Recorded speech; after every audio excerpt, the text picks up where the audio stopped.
Oi, queridos, tudo bem? Mariana Borato por aqui novamente. Nas semanas anteriores a gente deu início aí a uma série sobre trabalho de conclusão de curso, né, que são os TCCs, TGI, TGF, TGFG, enfim.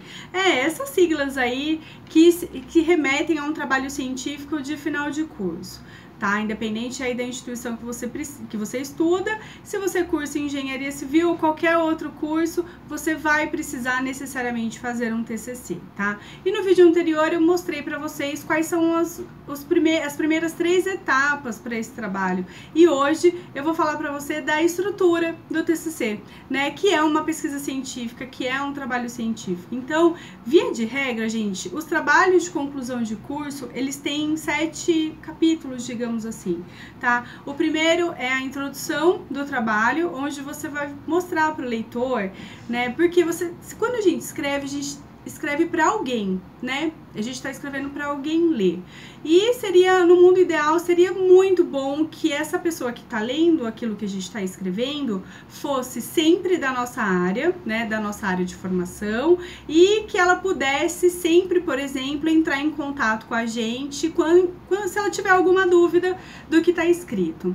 O que nem sempre acontece, né? Então, por exemplo, pode ser que eu, engenheira civil, seja convidada a participar, sei lá, para avaliar algum trabalho de uma outra área, por exemplo, né, e vice-versa, ou até que enquanto eu tô lendo eu tenho um monte de dúvida, ou seja, eu não consigo ligar para a pessoa que escreveu aquele trabalho, que fez aqueles escritos. Então, lembrar sempre que quando a gente escreve, a gente tem que escrever de uma maneira que um leitor de uma outra área consiga entender e que ele consiga entender sem ter que ligar pra gente. Tá? Então esse é um dos tópicos assim que eu diria para vocês que é o mais importante, né? Por isso que esse processo da escrita para algumas pessoas pode ser mais difícil, né? Porque quando a gente está conversando é muito fácil. Você fala alguma coisa, a pessoa não entende e a pessoa fala assim, mas o que é que você quis dizer? Aí você vai lá e repete.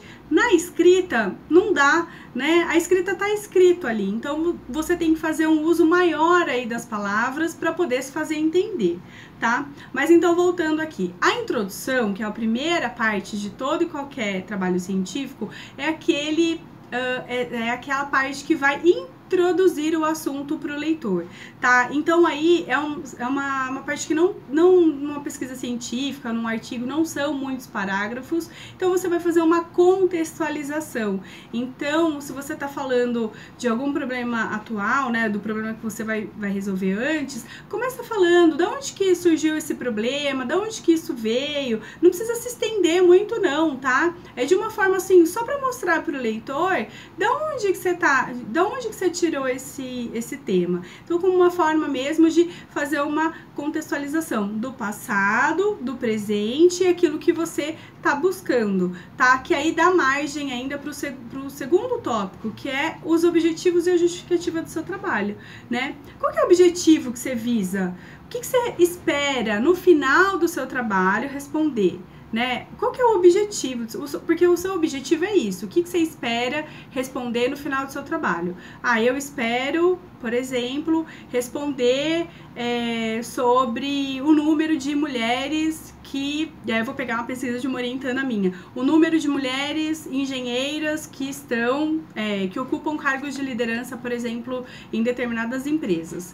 Esse é o meu objetivo, né? Baseado no que eu tô querendo fazer isso? Aí eu vou justificar. Olha, então eu tenho muitas mulheres se formando engenheiras, as mulheres se formam mais do que os homens, embora ali, por exemplo,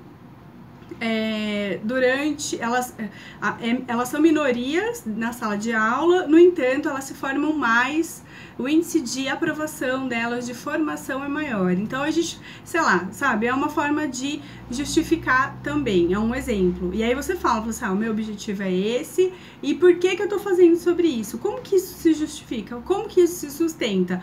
É a sua justificativa, tá? Que é o segundo ponto. O terceiro, depois disso, você já vai para sua revisão bibliográfica, ou referencial teórico também, muito conhecido, né? Ou a revisão bibliográfica ou a referencial teórico, porque algumas instituições mudam, né? Dependendo da instituição, pode mudar, pode falar de um jeito ou de outro. E o que é a revisão bibliográfica?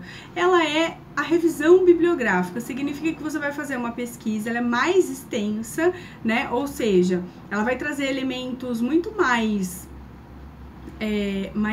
densos, né? Você vai colocar muito mais informações com relação ao passado daquele assunto e ao presente também, tá? Então, assim, você vai fazer toda a sua revisão, porque de onde veio, quem que tá falando sobre isso, que aí são as referências que você vai utilizar, que é o assunto para o próximo vídeo, essa questão das referências, que não podem ser muito antigas também, vai depender do tema que você está pesquisando, enfim, então fazer toda essa revisão, o que era no passado, como está no presente, existe alguma tendência no futuro? Se tiver, você pode colocar também, tá? Essa é a sua revisão bibliográfica, que é o coraçãozinho do seu trabalho, tá?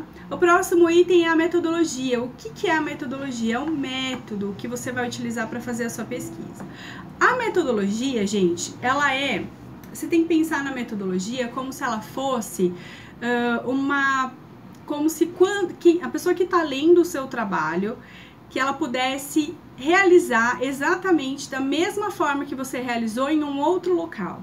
Então, por exemplo, vamos supor que você esteja fazendo um trabalho sobre um ensaio de uma peça de concreto, sei lá, você vai ensaiar essa peça de concreto, a possibilidade de fissuração, por exemplo, dessa peça de concreto.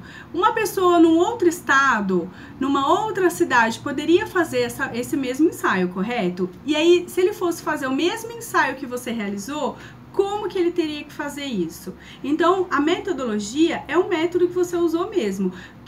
Como que você, é bem detalhadinho, que normas que você utilizou? Ah, você fez um questionário, não fez, baseado no quê? Ah, você usou essas normas, você bateu o concreto na betoneira, por exemplo, né? Virou o concreto na betoneira, por quanto tempo, conforme a norma tal, não sei o que lá, de forma que qualquer pessoa possa reproduzir o seu trabalho, reproduzir o ensaio ou o método, aquilo que você utilizou para realizar sua pesquisa em outro lugar, tá?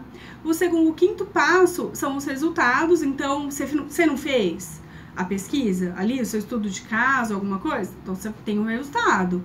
No resultado, você vai colocar, olha, eu analisei, então eu fiz esse ensaio, baseado nisso, os resultados que eu obtive foram esses, e aí você vai discutir esses dados, tá? Essa discussão dos dados, ela tá muito atrelada com relação à revisão bibliográfica que você fez, tá? Então, você tem que ficar esperto e ir fazendo. Gente, quando eu falo assim, você tem que ficar esperto e fazendo esse entrelaçamento, é óbvio que eu tô pensando aqui que você também tem um orientador de TCC, tá? Porque você não vai fazer isso sozinho. O orientador tem que estar ali te auxiliando, porque ele tá ali para o quê? Te orientar, para te dar esses caminhos, tá? Ele não vai fazer o trabalho para você, mas ele vai te orientar. Então, olha, aqui a gente vai usar a norma tal, e vai fazer dessa forma, vai te acompanhar no laboratório, vai te acompanhar até na análise, por exemplo, e pode te auxiliar, só que ele não vai fazer o trabalho para você, mas ele tem que estar presente, tá? Então, os resultados é a conclusão é a conclusão. Aí sim, a conclusão, você vai embasar ela com base naqueles objetivos seus. Então, se os seus objetivos eram descobrir a taxa de fissuração do concreto, porque o concreto fissura quando ele tem um excesso de água, e aí eu tô falando de uma forma bem hipotética aqui, tá, gente? Então, lá na conclusão você vai linkar. Então, se o meu objetivo era esse, qual foi o resultado que você conseguiu, né? O seu resultado está de acordo com o seu objetivo, tá? Então tem que estar muito casado, porque quando a gente vai ler um trabalho, a gente lê primeiro a gente lê o resumo, depois a gente lê a introdução e lê a conclusão e vê se elas estão casadas. Porque se elas não tiverem, aí a gente já começa a olhar o trabalho de uma maneira mais... A gente sabe que pode ter uma inconsistência aí no seu trabalho, tá? Enfim, e o sétimo é a lista de referências, que é extremamente importante, tá? Que é onde você vai listar todas as referências que você utilizou no seu trabalho todo, principalmente na revisão bibliográfica, né? Então, quais são os autores que você utilizou, o que são esses autores, né? Que tipo de material que é esse? É nota de aula, é livro, é tese, é dissertação, é um artigo científico, em qual revista, qual é o ano, tem todas as regras aí para que você deve seguir também para montar a sua lista de referências. E eu vou fazer um vídeo só falando sobre essas regras também, porque isso é extremamente importante, tá bom?